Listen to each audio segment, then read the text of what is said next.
Ficar de pé, vamos orar. Queria convidar o pastor Dalvo para fazer esse momento de oração com a gente. Pode vir, pastor. Amém? Por favor.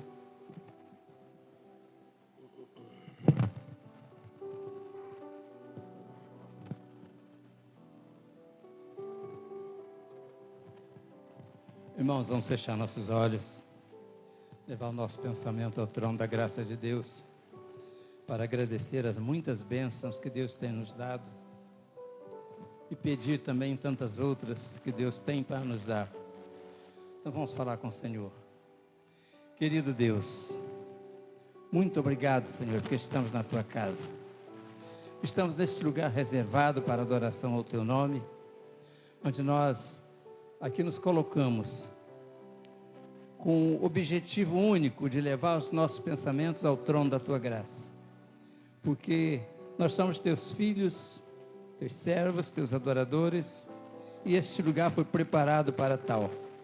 Por isso, Senhor, nós viemos à Tua casa com muita alegria, com muito prazer, com muita satisfação, porque estarmos juntos na Tua casa é um privilégio que só os Teus servos têm. E nós queremos, ó Deus, colocar a nossa vida em Tuas mãos, para que Tu nos abençoe, para que Tu fale conosco da maneira que Tu quiseres falar. Mas nós queremos ouvir a Tua voz nesta noite. Queremos ouvir o que Tu tens para cada um de nós em particular. E como igreja, Senhor, sentir a Tua presença, sentir o Teu amor, a Tua graça sobre nós, a Tua mão poderosa sobre a Tua igreja, abençoando cada um de nós em nossas necessidades, suprindo, ó Deus, as nossas necessidades, fazendo-nos vencedores de todos os problemas que nos cercam nesta vida, aqui nesta terra. E te pedimos, ó Deus, seja servido em aceitar os nossos agradecimentos. Nós te agradecemos por tanta coisa, Deus, tantas bênçãos, pelo falar, pelo ouvir, pelo enxergar, por tantas outras bênçãos. São tantas que nós não sabemos enumerá-las, não sabemos classificá-las, mas nós sabemos que são bênçãos que temos recebido de Ti todos os dias, e por todas elas nós queremos te dizer muito obrigado. Muito obrigado, porque Tu tens operado em nossas vidas dias após dias. Temos sentido a Tua presença, sentido a Tua graça, sentido o Teu amor. E por isso, ó Deus, nós temos vencido os obstáculos, porque Tu estás conosco, nos abençoando, nos suprindo, nos orientando. E sobretudo, ó Deus, nós queremos Te agradecer pela salvação que Tu nos deste um dia na cruz do Calvário, por Jesus Cristo, com os braços abertos, entregando a Sua vida para salvar a nossa. Ó Deus, muito obrigado por essa tão grande bênção. Agora, Senhor, nós Te suplicamos que o culto desta noite venha preencher o vazio.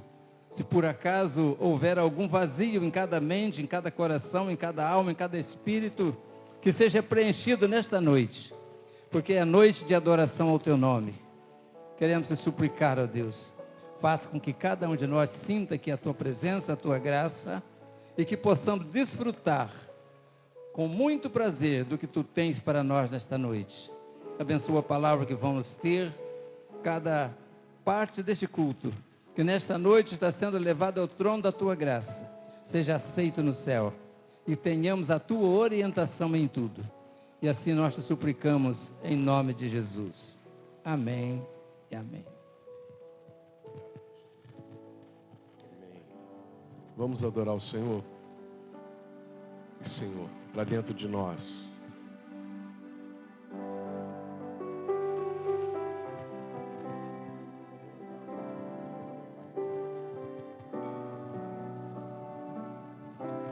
Coloque sua vida diante do Senhor em oração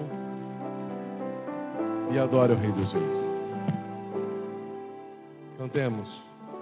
Se Tu olhares, Senhor, para dentro de mim, nada encontrarás de bom, mas um desejo eu tenho de ser transformado Preciso tanto do teu perdão, dá-me um novo coração. Se tu olhares, Senhor, para dentro de mim, nada encontrarás de bom, mas um desejo eu tenho de ser transformado. Preciso tanto do teu perdão, dá-me um novo coração. Dá-me um coração igual ao teu, meu mestre. Dá-me um coração igual ao teu, coração disposto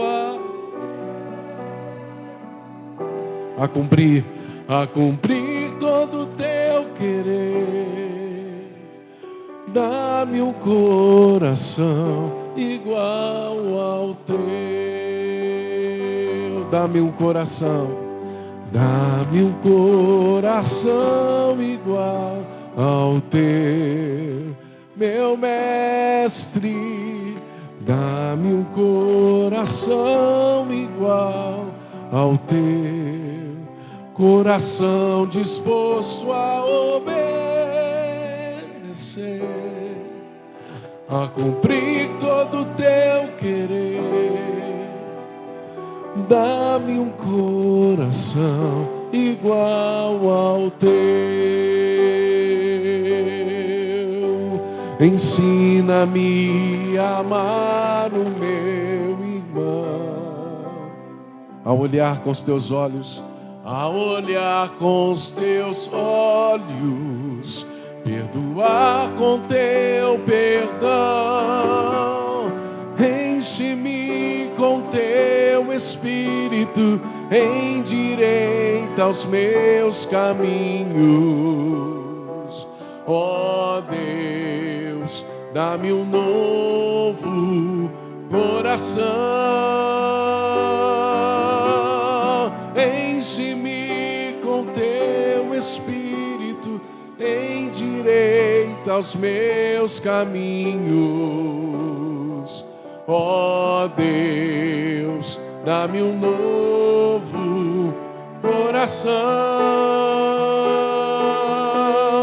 Dá-me um coração igual ao teu, meu mestre. Dá-me um coração igual ao teu, coração disposto a cumprir todo o teu querer.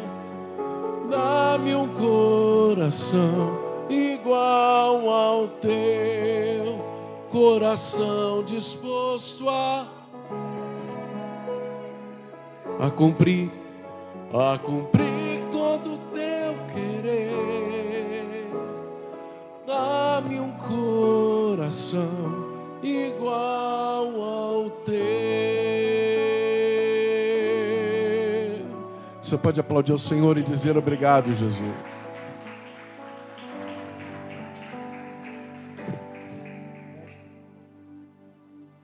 Amém. Mas antes eu queria compartilhar com vocês a resposta de oração. Pode ser, irmãos? Amém ou não amém? Nós estávamos orando alguns dias atrás por um jovem chamado Kevin. Quem lembra? Você nem lembra, né? Lembra, Lidete? Qual era a situação do Kevin? Quem lembra? Não, Kaique é o acidente de moto, que ainda estamos orando. Kaique eu não tenho atualizações sobre ele ainda, mas o Kevin é um irmão nosso de uma igreja batista, não é isso? De Jardim Glaucia, aqui em São João de Meriti. Ele passou mal de repente, e aí se descobriu que ele tinha estava com meningite, que é perigosíssima, e aí ele foi entubado. Quem lembra disso? E aí, para minha surpresa, hoje a Nina vem com um áudio do Kevin. Ele se recuperou. ele já está bem dentro do quadro anterior, saiu né?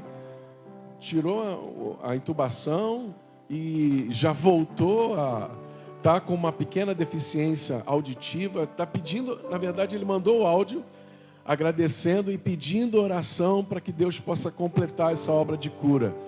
E a gente ainda fica duvidando de Deus, né? A gente ainda fica duvidando que o Senhor é poderoso, Ele é maravilhoso.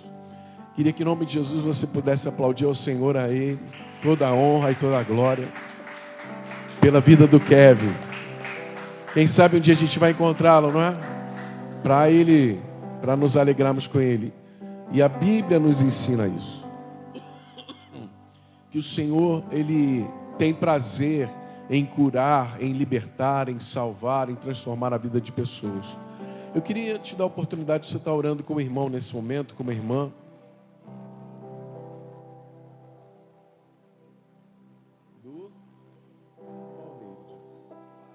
Sim.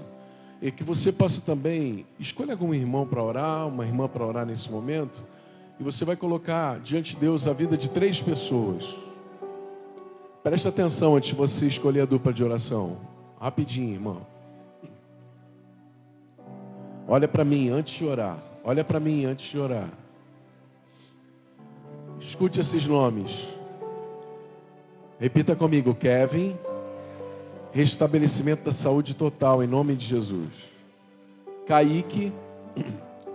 A última atualização que eu tenho dele é que ele estava ainda desacordado, em coma. Ele sofreu um acidente de moto. Já tem algum tempo. E terceiro, é um vizinho nosso. É o David, filho do Basileu. Que, enfim, foi baleado. A gente sabe a situação dele. Mas foi baleado. Está em estado gravíssimo, segundo o que me passaram aqui. E pedir ao Senhor que tenha misericórdia dele. Misericórdia. A palavra é essa. Amém? Feche seus olhos, olhe por essas 3 pessoas. Agradeça a Deus pela oportunidade de nós estarmos aqui bem, em vida. E ore por eles.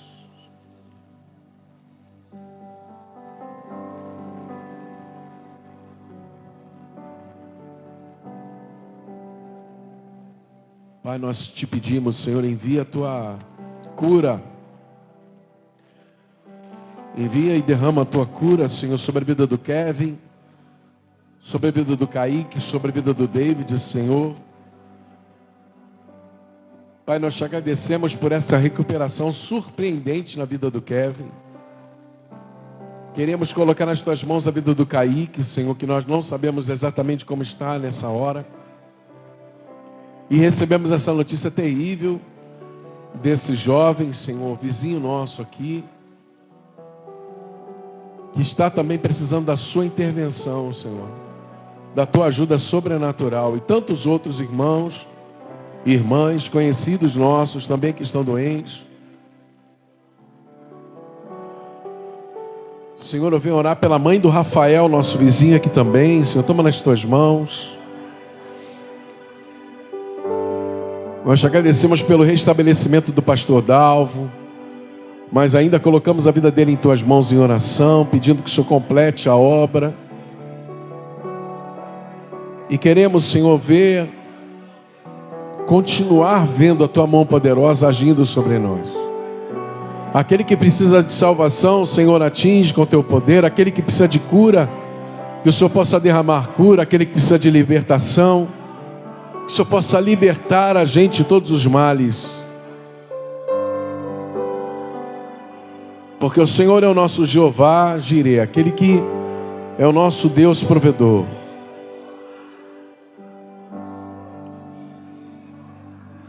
O fogo não me queima, nas águas não vou afundar, pois estás comigo. Não estou sozinho, eu estou guardado no esconderijo. Não estou sozinho, tu estás comigo. temer porque se eu estou guardado por quem nunca perdeu batalhas, seu nome é Jeová Jireh, irás prover de novo. Você crê? Eu creio em ti. Cante. O fogo não me queima, nas águas não vou afundar, pois estás comigo. Não estou sozinho. Eu estou guardado no esconderijo. Não estou sozinho. Tu estás comigo. Temer porque, cante. Temer porque se eu estou guardado por quem nunca perdeu batalha, seu nome é Jeová Jireh, irás prover de novo. Eu creio em ti, não vivo do que vejo, mas vivo do que creio. Irás prover de novo. Eu creio em ti, haja o que houver, venha o que vier, irás prover de novo. Eu creio em ti. Aleluias. Você crê no Senhor Jesus? Você crê na sua palavra? Você crê no seu poder? Oh Jesus, nós cremos, Senhor. Nós cremos que o Senhor é o Deus dos milagres também. Nós cremos, Pai. Aleluias. Santo é o teu nome, Senhor. Diga a tempestade. A tempestade e o vento forte não vão roubar a minha fé em ti, meu Deus. A tempestade e o vento forte não vão roubar a minha fé em ti. Diga mais uma vez: a tempestade e o vento forte não vão roubar a minha fé em ti, meu Deus. Em ti, meu Deus. Em ti, meu Deus. Diga: seu nome é Jeová Jireh. Diga para ele isso. Teu nome é Jeová Jireh, irás prover de novo. Eu creio em ti. Você pode aplaudir ao Senhor Jesus.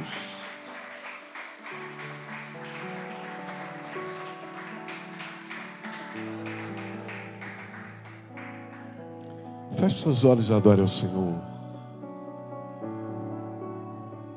Aleluias. Você conhece alguém que precisa ainda de um milagre do Senhor? Continue orando por essa pessoa até que o Senhor responda, até que Ele envie a resposta, porque o Senhor é capaz de fazer infinitamente mais do que pedimos ou pensamos. Cantemos juntos. Mestre, Mestre, eu preciso de um milagre. Transforma, Senhor, transforma a minha vida, meu estado. Faz tempo que eu não vejo a luz do dia, estão tentando sepultar minha alegria, tentando ver meus sonhos cancelados. Mas lembre-se, Lázaro ouviu a sua voz quando aquela pedra removeu. Depois de 4 dias ele reviveu. Mestre, não há outro que possa fazer aquilo que só o teu nome tem todo o poder. Eu preciso tanto de um milagre. As irmãs, mestre, eu preciso, cantem. Mestre, eu preciso. Transforma, Senhor, a nossa vida.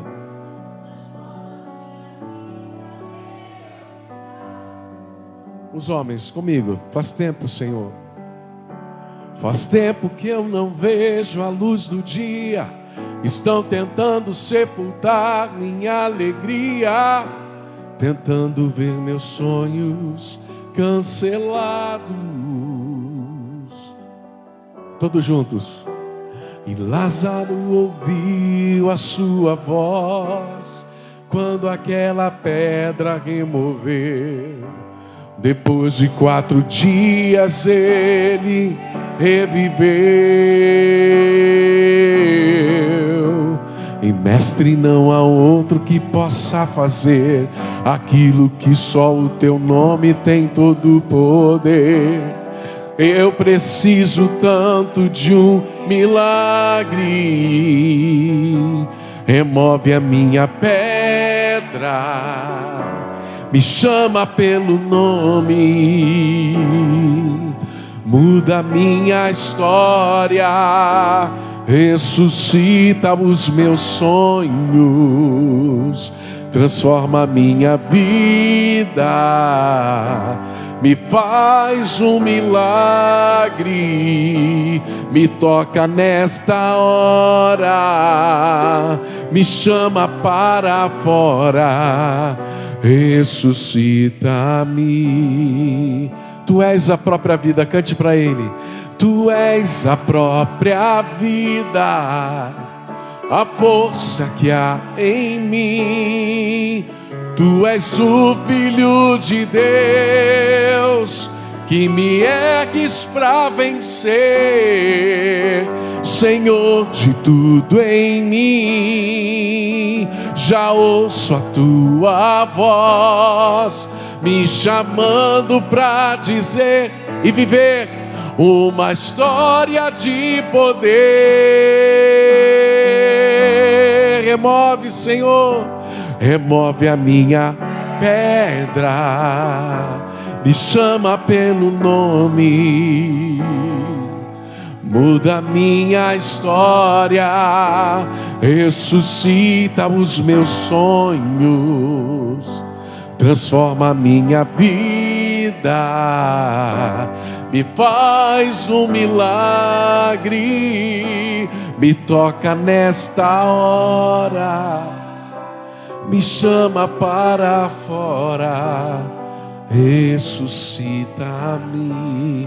Erga suas mãos ao céu. Senhor, nós pedimos que o Senhor possa continuar a realizar as tuas obras, os teus sinais, das suas maravilhas em nosso meio, Senhor, salvando, curando, libertando, trazendo luz à escuridão, Senhor, salgando essa terra, Pai, para que ela tenha vida e vida em abundância, Senhor. Muito obrigado, em nome de Jesus, amém e amém. Aplauda ao Senhor mais uma vez, seja grato a Deus. Obrigado, Senhor. Amém, meu irmão. Cumprimenta o irmão que chegou depois que você, diga, seja bem-vindo, em nome de Jesus. Quanto tempo eu não te vejo? Que o Senhor faça das suas obras maravilhosas em nosso meio. Feliz aniversário para a Regina. Daqui a pouco oraremos por ela também. Davi não está conosco agora, mas também receba as nossas felicitações. Então, Davi e Regina fazem aniversário no mesmo dia, isso mesmo, Davi? Regina? Faz aniversário junto com Davi, né? Que legal. Aqui também temos a Nicole, também faz aniversário no mesmo dia que a Roberta. Ana Júlia e o Eric também. A Maria Clara faz aniversário no mesmo dia de um dos filhos da Andréia. Agora eu não sei, não lembro qual. 8 e 9? É o Pedro. É o Pedro. Amém. O Wilton é próximo também do... Amém, irmãos. Podemos assentar, você pode pegar a sua Bíblia. Nós estamos no estudo de Filipenses, nós estamos no capítulo 3. Mas, não, pode falar, fica à vontade.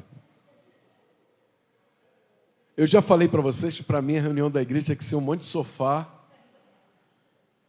Esses dias atrás eu encontrei uma igreja lá nos Estados Unidos que eles se reúnem em casas literalmente. Esse movimento já existe há mais de, 30 anos em alguns países. Igrejas que se reúnem em casas. Mas não é célula, não, é culto mesmo, sabe? E aí eu acompanho alguns casais que vivem essa realidade de igreja nos Estados Unidos. Aqui no Brasil também tem muitas igrejas, milhares e milhares de irmãos que não se reúnem num templo, né? Se reúnem nas casas. Isso também é muito maravilhoso. Por quê? Eu sou a favor disso. No nosso caso, a gente está trabalhando de novo para reacender e inaugurar novas células, porque nós entendemos que a evangelização nas casas é algo extraordinário, é algo maravilhoso. É onde a gente se sente mais à vontade, é onde a gente vai estar mais informal. Então, quando eu vejo os irmãos terem essa comunhão, eu não atrapalho não, fico quietinho e deixo os irmãos terem. Amém? Filipenses capítulo 3, lá, me lembra aqui, qual é o versículo? Quem pode me ajudar? E aí, quero lembrar os irmãos, eu não sei como é que estão as inscrições para o Elos Qualificação, assistente administrativo, como é que está? Está caminhando? Ainda tem vaga? Como assim segunda turma? Não entendi, me perdoe.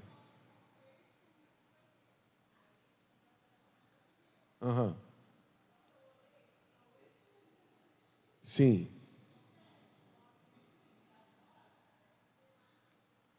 Entendi. Mas pode continuar se inscrevendo? Pode continuar se inscrevendo. Então, faça como alguns irmãos fizeram, colocaram lá no status do seu WhatsApp, lá o contato. Paulinho disponibilizou no grupo da igreja, ou a Graça, não sei agora qual dos dois foi, o link para a inscrição. Então, se você puder replicar, convidar. E quero lembrá-los, irmãos, é evidente que não deve se restringir somente a irmãos da igreja. É para a comunidade, para pessoas... Eu acredito até que estão vindo pessoas de outros lugares para vir fazer o curso aqui. É isso mesmo? Sopraram isso para mim e falaram, estão divulgando, chegou num povo de outro lugar e o povo está vindo para cá para fazer curso aqui. É maravilhoso, né? E que bom que a gente pode estar, através desse projeto, abençoando a vida de tantas pessoas. Amém? Tem algum outro aviso que eu tenho que dar essa semana? Tenho. Né? Além da nossa agenda semanal, nós temos a consagração no domingo de manhã. Então, domingo de manhã, de 9 às 10 da manhã, eu convido você para estar aqui na igreja. Vai ter consagração, onde a gente tem um momento de oração, a palavra, muita oração, e depois uma comunhão com o café da manhã. Então, 2 avisos, venha, e o outro, se você puder contribuir com alguma coisa, com pão, com manteiga, com 50 gramas de mortadela, com, não sei, né, aquilo que você puder, já ajuda também, né? Ô, irmã, uma dúzia de ovos, tem um monte de coisa que pode ser dada, né? Então, É muito bom ter esse momento de comunhão. Todo último domingo do mês tem consagração aqui na igreja, deixa agendado. Quero lembrar os irmãos também, cadê a Dalva? Sim, vamos orar pelo Elos Esportes, né, o jiu-jitsu. No próximo domingo haverá um campeonato, se não me engano, em Campo Grande, né, um grande evento voltado para o jiu-jitsu. E vai uma galera aqui do Elos, né? Vai umas 10 pessoas.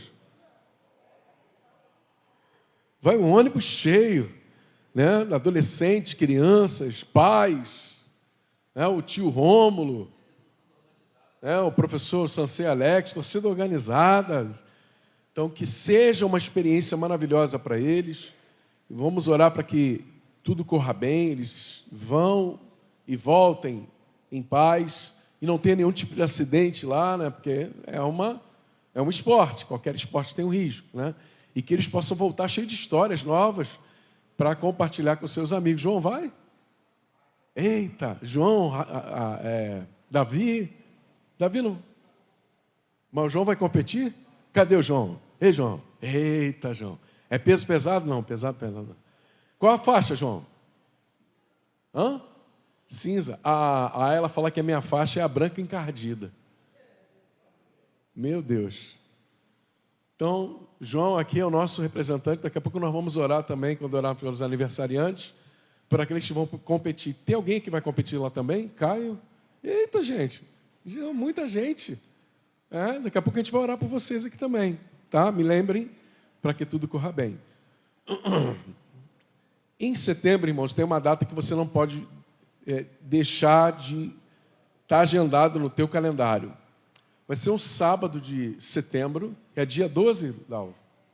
12 de setembro, nós vamos ter aqui um encontro, um culto de ação de graças a Deus, um culto evangelístico, um culto em que vai vir o pastor Denilson Lopes, que vai trazer um testemunho de vida extraordinário aos nossos corações. Se você conhece alguém que está passando por alguma crise, algum problema, alguma dificuldade, alguma enfermidade, traga essa pessoa. Você pode trazer, obviamente, no próximo culto. Mas o que eu estou querendo dizer é que esse dia vai ser um dia muito especial que a gente está preparando, trazendo esse irmão, que é uma bênção nas nossas vidas. E nós vamos trazer ele para... Alguns já conhecem, mas conheceram ele há 20 e poucos anos atrás. Nesses 20 anos, desde 2007 para cá, quase 20 anos, muita coisa aconteceu na vida do Denilson. E nós conseguimos agendar essa data com ele, que é muito difícil. Ele é muito requisitado para pregar em outras igrejas. Ele é pastor da 3ª Igreja Batista em Coelho da Rocha. A Dalva vai estar confirmando tudo dos detalhes com ele esses dias. Dia 12 de setembro vai ser um sábado à noite. Não deixe de estar presente. Vai ser algo forte demais para o seu coração, para o meu coração, para nós como igreja. Amém? Filipenses capítulo 3, qual versículo, irmã? Já estamos no 4? Misericórdia. Muito rápido. Filipenses 4 diz o quê? Portanto, o quê? Lê comigo, irmão. Você pode ler aí ou ler aqui, não tem problema. Portanto, meus amados irmãos, permaneçam o quê? Firmes no Senhor. Será que essa parte A do versículo me ensina alguma coisa, sim ou não? O que você consegue tirar aí? Eu vi uma exposição bíblica em que o pastor conta que ele estava num treinamento com um irmão que já faleceu, chamado Timothy Keller, que é uma pessoa muito, entre os batistas americanos, um escritor fantástico, tem livros fantásticos, e o exercício deles era tirar de um mesmo versículo pelo menos 20 pontos em que Deus estivesse falando com eles. E o versículo era João 3,16. Olha. E aí quando eu olho para um versículo como esse, eu peço, Senhor, me dá essa capacidade de enxergar aquilo que eu ainda não vi, aquilo que eu ainda não consegui entender, aquilo que eu não consegui compreender, porque o texto, diga comigo, o texto bíblico, é um baú de tesouros, cheio de tesouros. Na parte A do texto diz o que? Portanto, o que? Meus amados irmãos. Eu sempre disse, continuo a afirmar, que o único título que nós temos como igreja e discípulos de Jesus é esse desse versículo. Qual o título que você acha que eu estou apontando aqui? Leia o texto, irmão. Meus amados, o quê? Irmãos. A Bíblia me ensina que nós somos irmãos uns dos outros. Em Cristo Jesus nós somos irmãos. Todas as outras funções que a Bíblia indica para nós são funções e jamais deveriam ser tratadas como títulos. A Bíblia diz em Efésios capítulo 4, versículo 11, o texto famoso, como é que é? E chamou Deus alguns para o quê? Apóstolos, outros para... Vamos, irmão? Pastores, mestres, evangelistas. Isso não é título. Esses nomes falam de funções na igreja. Na igreja do Senhor Jesus, só existe uma hierarquia. Cristo é a cabeça e nós somos o corpo. É só essa hierarquia que existe. Cristo é a cabeça, diga, Cristo é o cabeça, pra você lembrar, e todos nós somos o corpo. Paulo vai descrever algo muito importante quando ele quer falar de dons espirituais, ele acaba nos informando da nossa situação como corpo. Todos nós temos a nossa importância, apesar de termos chamados e funções diferentes e dons diferentes. Mas todos nós somos importantes diante de Deus. Não existe uma pessoa sequer no corpo de Cristo que não seja importante. E eu preciso combater ao máximo toda tentativa humana de transformar a relação de igreja em hierarquia autoritária, onde, em vez de todos nos entendermos como irmãos, algumas pessoas querem se colocar acima de outras, usando as funções como títulos hierárquicos. Se você não entendeu, eu vou te dar um exemplo simples. Não existe um plano de carreira na igreja. Isso é para empresas, isso é lá fora. Não existem cargos que eu quero alcançar e títulos que eu quero alcançar na igreja para ser mais importante. Não existe negócio de, eu agora entrei na igreja, sou novo convertido, mas vou batalhar para ser obreiro, e depois que eu for obreiro, eu vou batalhar para ser diácono ou não sei qual outro nome dá, e depois vou batalhar para ser evangelista, ou pastor, ou presbítero, e vou trabalhar para ser... Mais o que depois? O que tem? Bispo. E depois tem o quê? Reverendo. Apóstolo. Patriarca da nação. Enfim, não existe isso. Efésios capítulo 4 fala de funções. Romanos capítulo 12 também fala de funções, de dons ministeriais. Então, qual é a nomenclatura que nós deveríamos usar? Olha bem, eu não estou falando que você não possa chamar um pastor de pastor, ou um presbítero de presbítero. Mas a melhor forma de você lidar com outro irmão é chamando ele de irmão. Só que essa crise é tão grande, essa necessidade do homem de sobrepor o outro, faz com que hajam erros gravíssimos na igreja, em que para algumas pessoas existem castas na igreja evangélica, na igreja cristã, que, ao meu ver, as escrituras não têm base, não dão base nenhuma para isso. De modo que tem igrejas que você vai, e eu respeito, irmão, mas eu não aceito. Tem igrejas que você vai e que tem, literalmente, irmãos, um trono para o pastor na igreja. Literalmente um trono. Uma cadeira completamente diferenciada, no meio do púlpito, dedicada ao pastor. Ah, pastor, então você é contrário a honrar e respeitar os pastores? Evidentemente que não. Os mais experientes, os anciãos, aqueles que têm funções de liderança, exercem, devem ser tratados com respeito e honra. Agora, o que eu combato e vou combater sempre é o autoritarismo na igreja, hierarquização na igreja, que só traz males, que só traz uma espécie de classes especiais na igreja. Há um texto, por exemplo, que você critica, quando você faz uma crítica objetiva a algo que um pastor fez de errado, algum irmão vai levantar, algum varão vai levantar e falar assim, ó, não toqueis no quê? Mas quem é discípulo que não é ungido de Deus? Então nós deveríamos falar isso para todas as pessoas.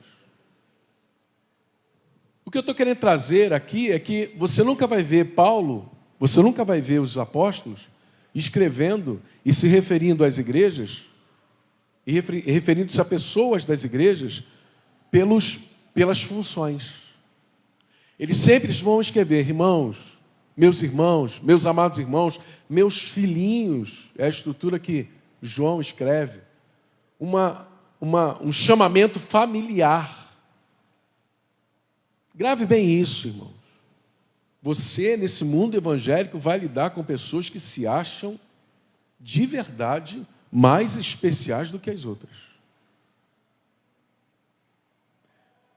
Pessoas que você não vai conseguir nem falar, nem acessar, nem chegar perto.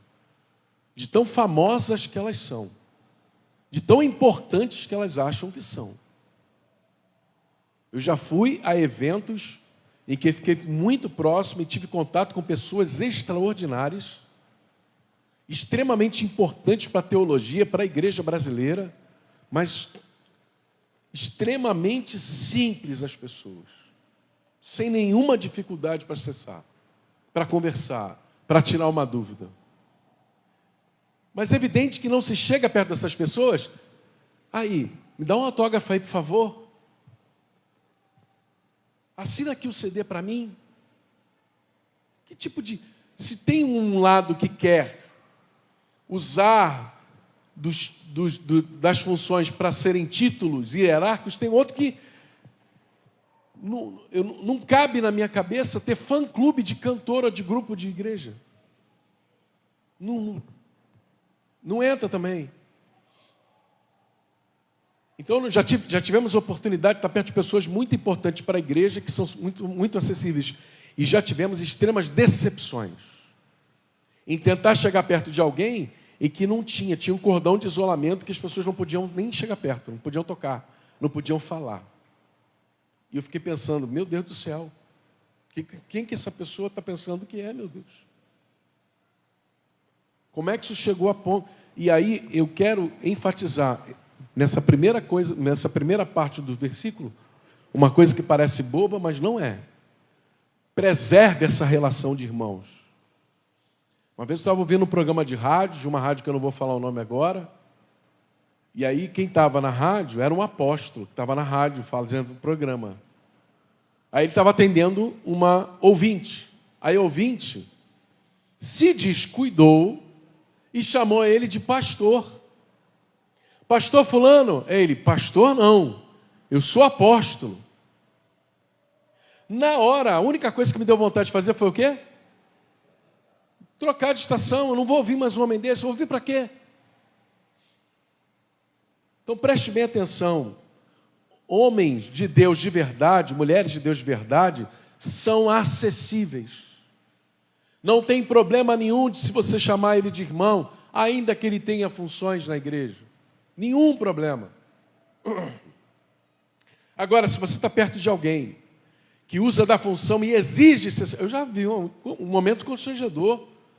Não sei se o Paulo estava na época lá, um pastor, uma pessoa foi consagrada ao ministério pastoral na igreja que a gente servia, e ele liderava o grupo de louvor da igreja. Eu lembro como se fosse hoje aquela reunião. E aí ele reuniu o grupo de louvor inteiro e estabeleceu que a partir daquele dia não podia mais chamar ele pelo nome. Tinha que chamar de pastor fulano de tal. Quem quisesse ficar, era essa exigência. Só teve um casal que se levantou e falou: fica aí com a tua exigência, eu vou embora.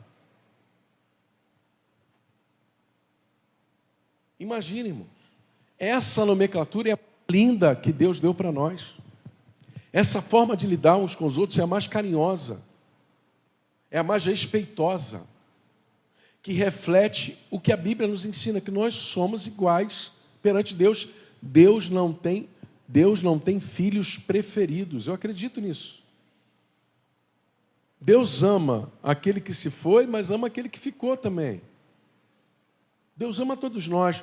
Portanto, eu queria, se eu pudesse, fazer uma campanha nacional de abaixo os títulos ministeriais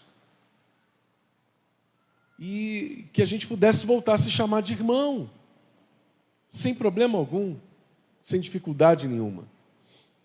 Se os nossos líderes entendessem isso, seria uma vida muito melhor. Portanto, meus amados irmãos, Paulo se coloca no mesmo nível dos filipenses. Você vai ver Paulo muitas vezes falando assim: olha, eu preciso que vocês orem por mim. Eu preciso que vocês me sustentem em oração. A gente vê a postura de algumas pessoas lá na televisão ou na internet como se fossem super-homens evangélicos, e não existe isso. Olha, vem aqui que eu vou orar por você, e a minha oração, e eu. Gente, sem nenhuma atitude que lembre a atitude de um verdadeiro apóstolo, de Cristo, que no seu momento mais grave, ele vira para os seus irmãos e fala: gente, eu preciso de vocês orando comigo no Getsemane, vem comigo orar. Então lembre-se sempre disso, essa nomenclatura, chamar um pastor de irmão, não há problema nenhum. Chamar pode ser o patriarca da nação. Tem alguém que seu Dalvo, tem um pastor no Brasil que se auto-intitulou patriarca da nação, há mais de 15 anos atrás. Imagina a loucura que está na cabeça desse cara. Mas não tenha medo de chamar alguém de irmão. Não há problema em chamar o pastor de pastor, mas o nosso nome não é pastor Marcelo, não é pastor Dalvo. Às vezes a gente usa tanto a função. Nosso nome é Marcelo, nosso nome é Dalvo, nós somos irmãos. E não há problema nenhum nisso, só há mérito. Meus amados, e aí tem uma palavra, antes do irmãos tem uma palavra importante, que é amados. Meus amados. Irmãos que se amam, de um amor não fingido. Nós não estamos na igreja, irmãos, nós fomos afetados. Gente, é tanta coisa que me vem à mente agora. Nós fomos afetados nos anos 2000, final dos anos 90 e 2000, por um evangelho que a teologia hoje considera que é o evangelho do desempenho. Evangelho do desempenho, com algumas literaturas que chegaram no Brasil e alguns métodos de crescimento de igreja que chegaram no Brasil, fazendo com que a igreja brasileira, mais uma vez, fosse afetada por um certo ativismo de resultados, sabe? Eu ouvi essa semana, eu ouço muitos podcasts de alguns pastores que contam experiências horríveis que tiveram na igreja, e um desses podcasts eu ouvi o pastor falando: olha, eu tinha que bater meta de convertido, bater meta de batizado, bater meta de arrecadação, porque na denominação que eu estava, olha só, Raíla, que loucura, eu tinha que bater meta para poder crescer dentro da denominação. Porque se eu era pastoreava numa igreja pequena de bairro, dentro dessa rede ministerial, se eu quisesse ir para uma igreja um pouco maior, eu tinha que bater as minhas metas. Tem um número de convertidos. Então ele falava que alguns pastores, por conta dessa pressão por resultado, fabricavam números, sabe? Rebatizavam pessoas para bater a meta, forjavam números de oferta, enfim. Nós fomos também muito afetados por isso. E aí, irmãos, nós, nesses anos, nós fomos vivendo um evangelho, um ativismo na igreja. Quanto mais eu faço, mais eu sou valorizado. Então eu sou valorizado pelo que eu faço, não por quem eu sou. E aí acabou que isso que é a tal da meritocracia, que no mundo empresarial eu acho válida, porque o mundo empresarial, o mercado, depende de resultados, ok. Acabou sendo transferida para dentro da igreja, em que a pessoa passa a ser valorizada pelo que ela produz, pelo que ela faz. O que ela faz é mais importante do que quem ela é em Cristo. Isso é uma inversão de valores se a gente olhar pelas Escrituras. O que você fez para ser amado por Jesus? O que eu fiz para ser amado por Jesus? Diga para mim, o que você fez? Qual foi a grande obra que você fez?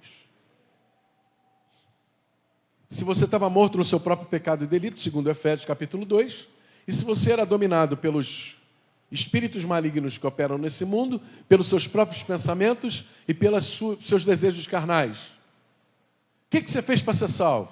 Nada. Deus apenas me amou. E essa relação de Deus para conosco deveria ser o exemplo da nossa relação para com o nosso irmão. Mas nós também temos uma relação, às vezes, interesseira na igreja. Presta atenção nisso. Às vezes nós amamos apenas aqueles que nos fazem alguma coisa boa. Ou nós amamos aqueles que nos retribuem alguma coisa. Ou nós amamos aqueles, ou queremos amar aqueles que têm alguma coisa para dar para nós. A gente não confessa isso. A gente não é doido de confessar isso. Mas é assim a nossa relação. Eu quero me aproximar do Jorge, porque eu sei que o Jorge tem alguma coisa para me dar. Seja materialmente, seja emocionalmente, seja... Eu não vou me aproximar de alguém que só vai me tirar coisas. Quando o que a Bíblia me ensina é que é melhor dar do que receber. Isso em todos os aspectos. Quando Paulo escreve, amados irmãos, meus amados irmãos, eu quero lembrar dessa relação de Paulo com Filipenses, deve ser um exemplo para nós. A gente deve, de fato, tentar viver uma vida de amor não fingido, como a Bíblia ensina, entre nós. E o amor não fingido é o amor de 1 Coríntios capítulo 13. É o amor ágape.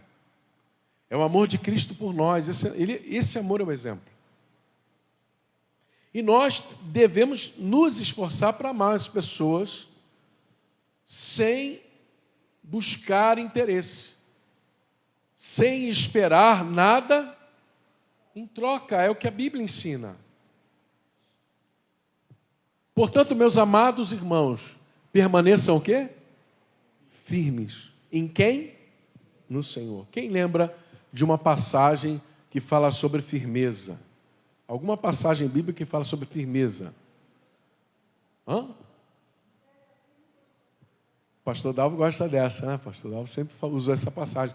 Você lembra a referência? E agora? Para alegrar o pastor Dalvo. 2 Coríntios?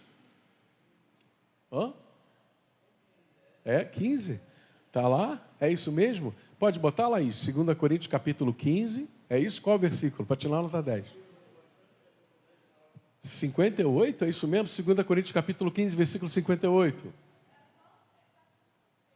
Ih, olha, erraram. Eu estou aqui, ó.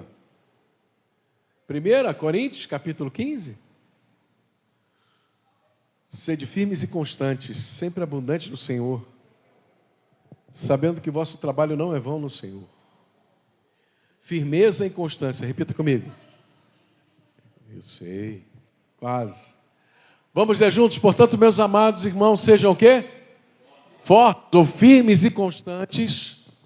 Trabalhem sempre para o Senhor com entusiasmo, pois vocês sabem que nada do que fazem para o Senhor é inútil ou é em vão. Firmeza e constância. Alguns já pregaram aqui na igreja, e eu gostei muito dessa analogia, e comparando a vida cristã, não como um tiro de 100 metros nas Olimpíadas, mas como uma maratona. Num tiro de 100 metros, o corredor, o atleta, tem que dar 100% da sua potência em 10 segundos. Agora está baixado, baixou de 10 segundos há alguns anos, né? Então ele corre com toda a sua potência, porque a distância a ser percorrida é muito curta. É 100 metros. Mas a distância, como cristãos, a ser percorrida é curta ou é longa? Curta ou longa? Daí a analogia com a maratona.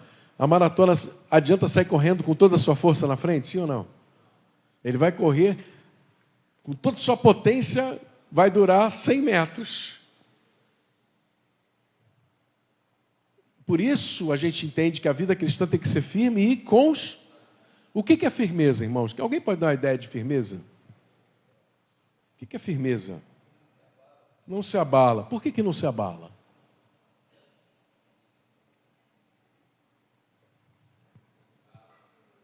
A estrutura é forte. A base é forte. Os alicerces são fortes.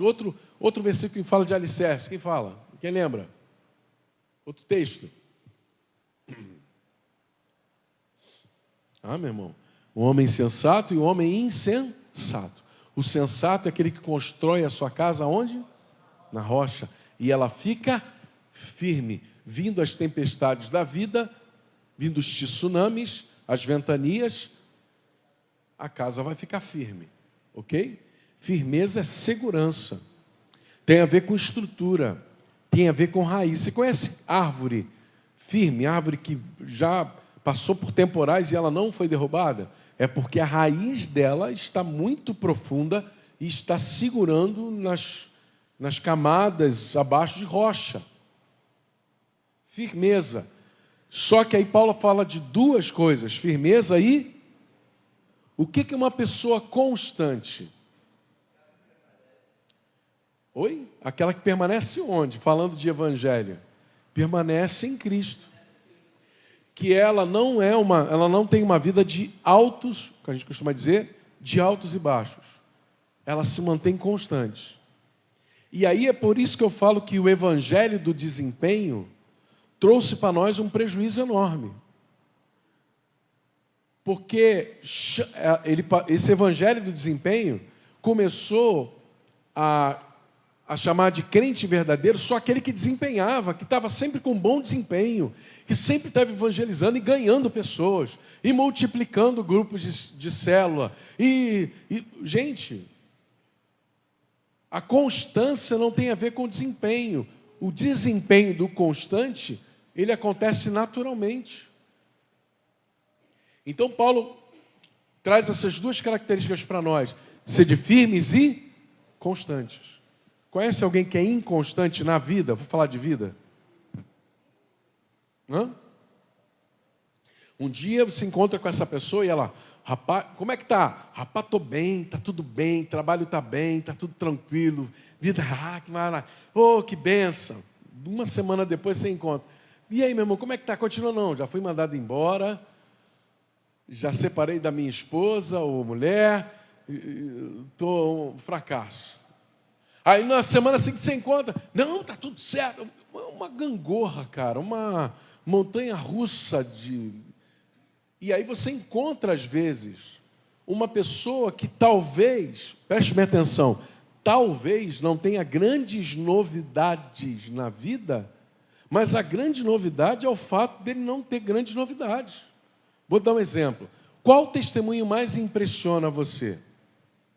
Olha, irmão, estou aqui nessa noite, meu nome é Marcelo,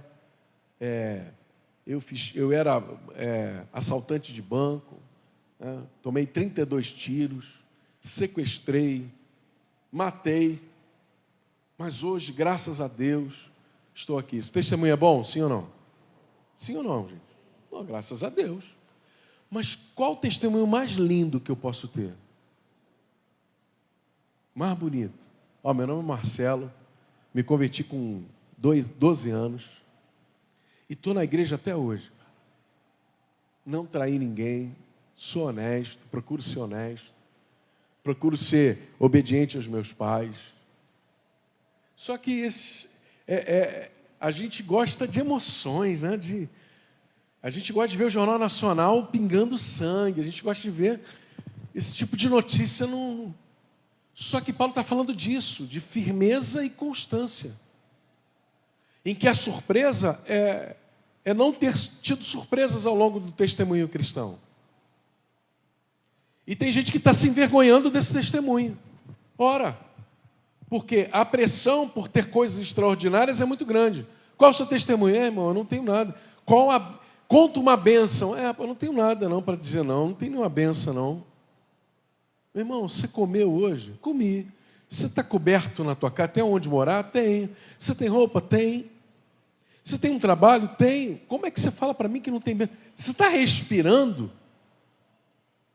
E aí as pequenas coisas que são extraordinárias passam a ser desvalorizadas, porque eu quero sempre ter alguma coisa muito grande, muito nova para apresentar. Ser de firmes e constantes é o mais importante.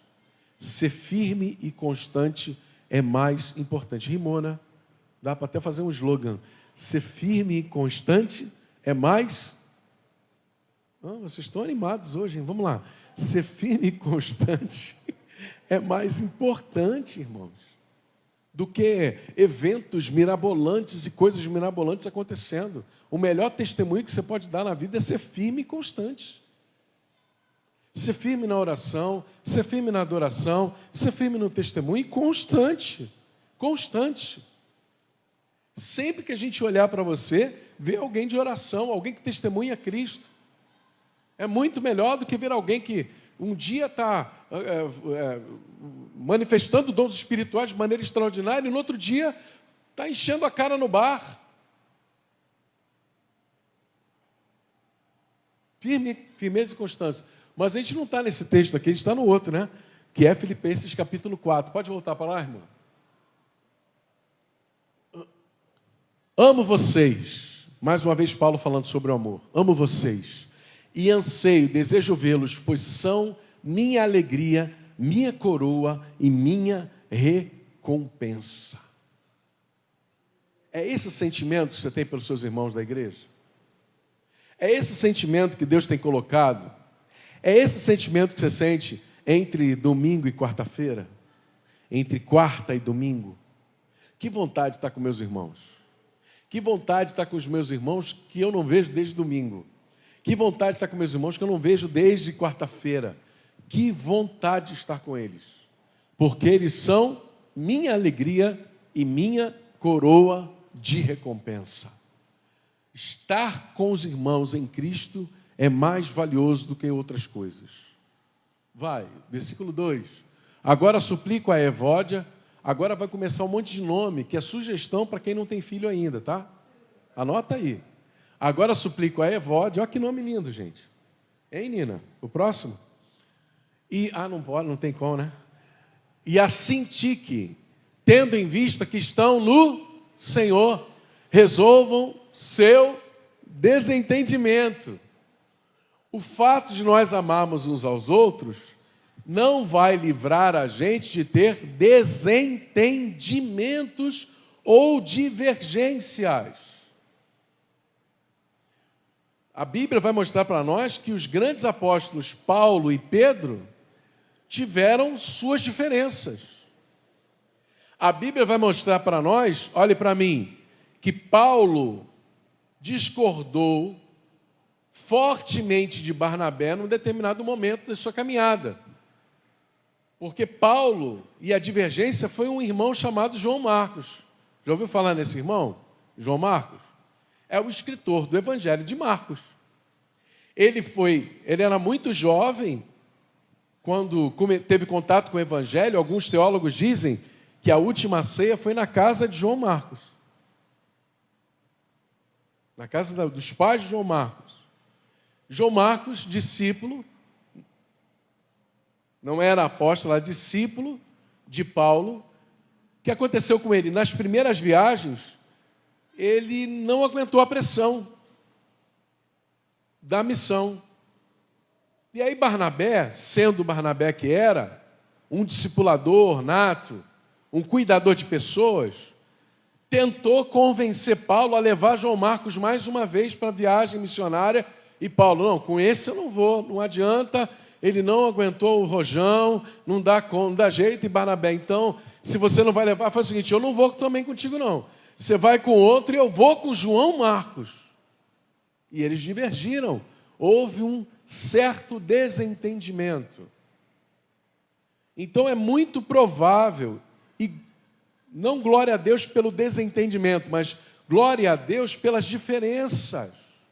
Você imagina, a igreja do Senhor é feita de povo de toda a tribo, repete aqui comigo, toda a tribo, toda a língua e todas as nações. Isso significa que são culturas diferentes, raças diferentes ou sub-raças diferentes, vindos de religiões às vezes diferentes, e você acha que vai todo mundo falar a mesma coisa, sempre, o tempo todo. Gostos diferentes. Então, de vez em quando, vai ter alguma divergência. Agora, a gente precisa estar atento ao seguinte: se essa divergência é uma divergência de um nível sério, por exemplo, o irmão está defendendo aqui que Maria não concebeu pelo Espírito Santo. Você está defendendo que ela teve uma relação. Tem uma história que se conta aí, espúria, escondida, de que Maria teria tido uma relação extraconjugal e que Jesus fora filho dessa relação extraconjugal. O irmão levantou para falar isso na igreja. A divergência é séria, sim ou não? Seríssima. Não dá para concordar, não dá para... né? E outros casos que eu poderia levantar aqui, em que a divergência ou desentendimento é a nível de discordância doutrinária, bíblica. Aí não tem como acertar. Agora, se o desentendimento vamos pintar as paredes da igreja. É Paulinho que é preto, a Grazi que é amarelo, o outro irmão que é azul, o outro irmão que é rosa. Olha o desentendimento. Tu acha que eu vou perder tempo com isso? Pelo amor de Deus. Mas tem gente que perde. E tem gente que perde a comunhão por causa da cor da parede da igreja. Tem gente que perde a comunhão, acredita, irmã. Atrás, esse instrumento jamais entraria numa congregação. Guitarra, nem pensar. Violão, nem pensar. Se você for estudar a história da música evangélica, de maneira geral, e a brasileira em específica, houve um período em que alguns irmãos ousaram colocar esses instrumentos e algumas igrejas tiveram que discutir em assembleia se isso era possível ou não. Nós, aqui nessa igreja local, temos a famosa ata de assembleia que se decidiu se as irmãs poderiam usar calças ou não aqui. A gente tem essa assembleia aqui. Está registrado em ata. Então a gente pode divergir um monte de coisa. Mas a questão é, que nível é o nosso desentendimento? Nosso desentendimento é justificável para a quebra de comunhão? É um desentendimento doutrinário? Que vai ferir as Escrituras, que vai ferir a pessoa de Cristo, a deidade de Cristo, as doutrinas sagradas das Escrituras? Ou o nosso desentendimento vai porque o almoço da cantina para arrecadar dinheiro, para não sei o quê, eu queria que fosse frango, outro irmão queria que fosse carré, o outro queria que fosse panqueca. E aí nós brigamos, nos desentendemos, quebramos a comunhão por causa do prato que ia ser escolhido para fazer a obra. Você conhece alguma história parecida com essa? Eu dou um conselho para os irmãos. Tem um filme que é muito antigo, é da década de 80, mas ele vale a pena ver. As imagens devem estar horrorosas, mas o título do filme, que é um filme mexicano, chama Faça o que eu digo, não faça o que eu faço. Fantástico filme. Nós já vimos aqui na igreja há muitos anos atrás. Em que a gente se vê no filme, ou se vê em algumas situações do filme. Então, é possível que haja entendimento, mas o que Paulo aconselha? O que Paulo está falando aqui? O quê? O que ele está falando aqui? Qual é a direção? Resolva. E talvez a gente fique só nesse versículo aqui agora, porque a questão é a seguinte: como é que se resolve um desentendimento? Qual a maneira madura de se resolver um desentendimento? Qual a maneira correta de se resolver um desentendimento entre irmãos? Mas quais os caminhos a gente está escolhendo para resolver desentendimentos? Orar, procurar o irmão, vamos falar que ele é para correção, para exortação, a disciplina na igreja, mas vamos falar de coisas pessoais. O irmão Jorge, posso usar, irmão? Falou mal de mim, eu não gostei do que ele falou. Aí eu vou lá no irmão Eric e falo, irmão Eric, o irmão Jorge tem falado mal de mim.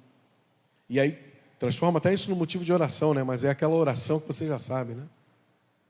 Tem um irmão que é humorista evangélico, ele é fantástico.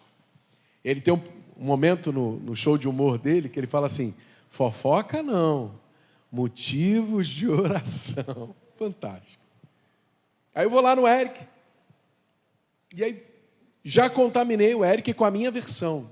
Falei, o Jorge falou mal de mim, não sei o quê, mas vamos orar aí, vamos orar. E daqui a pouco saio do Eric e vou no Paulinho. Daqui a pouco vou lá no Arthur. E não fui no Jorge.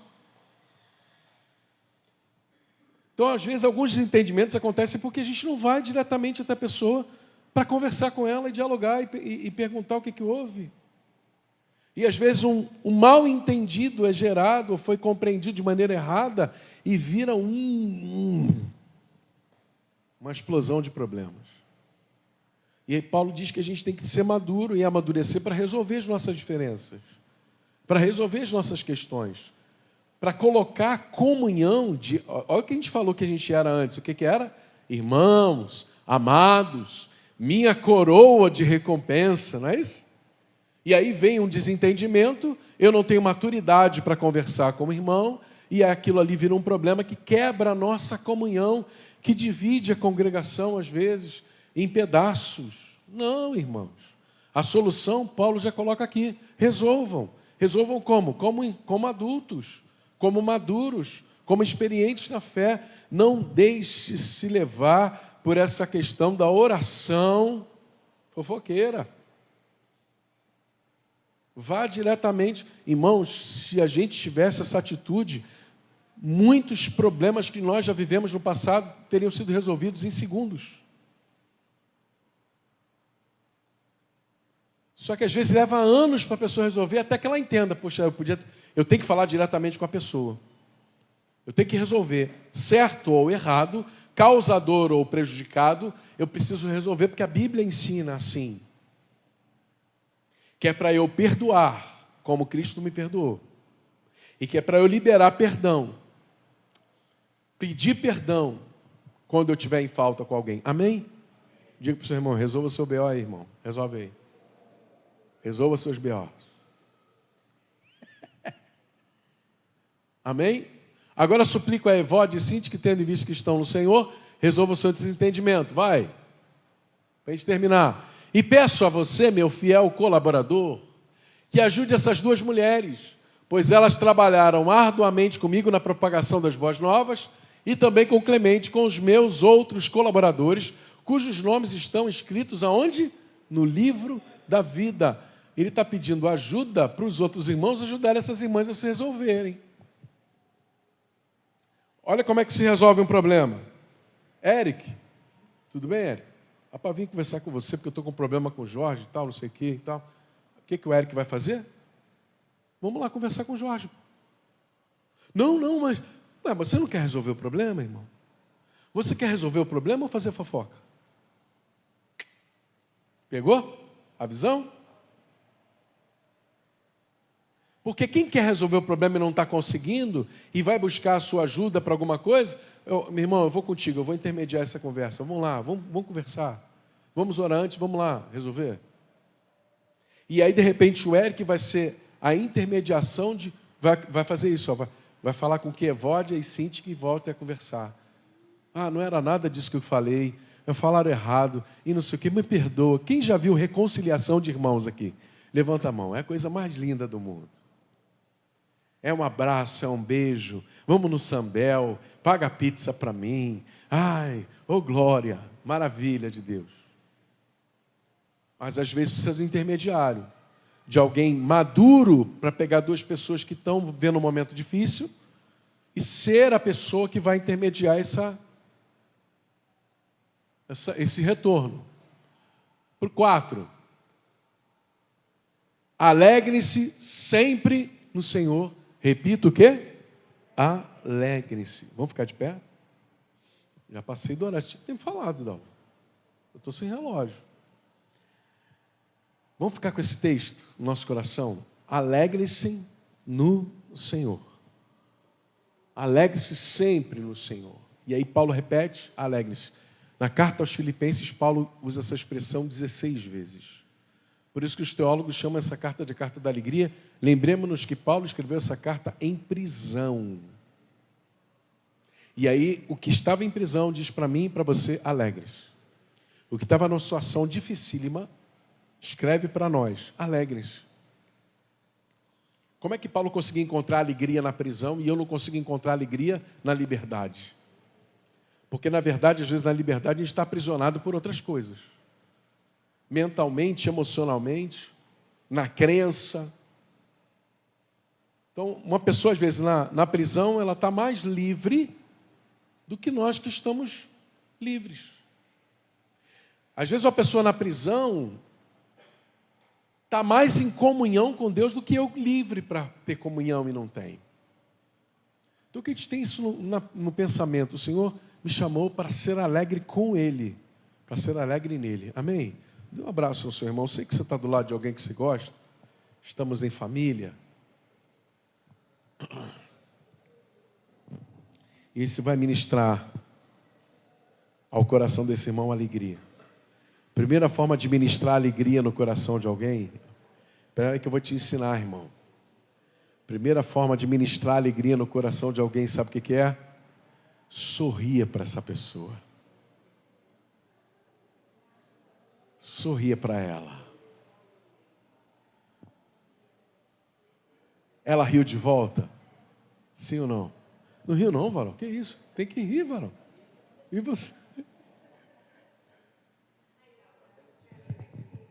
Não, mas é o quê? Com o olho também ri. E aí você vai orar, Senhor, agora orar mesmo pelo seu irmão, e pedir para que o Senhor retire todo motivo e raiz de amargura do coração do seu irmão.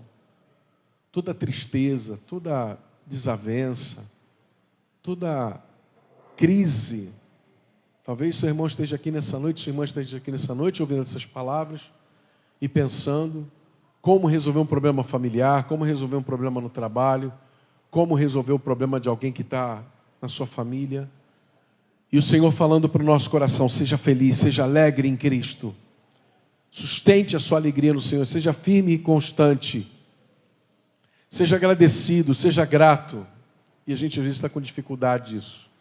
Senhor, nós queremos nessa hora pedir ao Senhor que nos liberte de todo aprisionamento emocional e espiritual que está impedindo a gente de viver essa alegria no Espírito Santo, essa alegria que independe de onde nós estamos e que situação estamos, seja ela financeira, seja ela de saúde, Pai, uma alegria que vem de dentro para fora, do Espírito Santo para o nosso espírito, Senhor.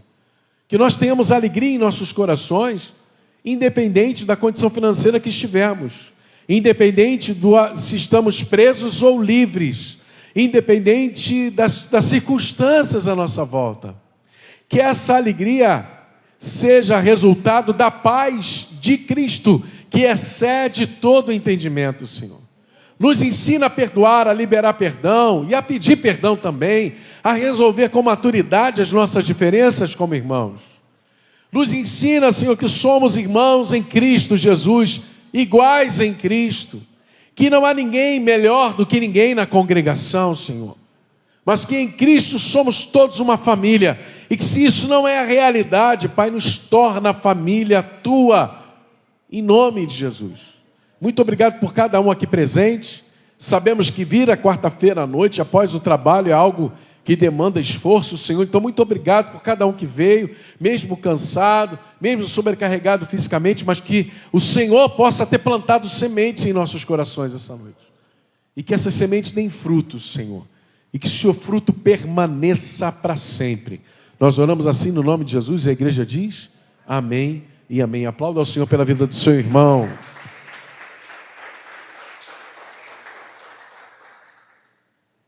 Amém? Quero fazer um apelo último.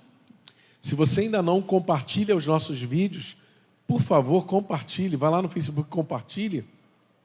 E se você não acessou ainda as redes sociais da igreja, Instagram, Facebook e YouTube, faça isso. Esteja lá compartilhando. Quando a gente chegar em 1000 seguidores no Facebook, no Instagram, a gente vai poder começar a fazer a live do Instagram. Eu não sei em quanto está hoje, né? Mas depende do seu compartilhar, do seu divulgar também. Nos ajude nisso. Vamos embora? Deus abençoe cada um de nós. Vamos na paz, irmãos.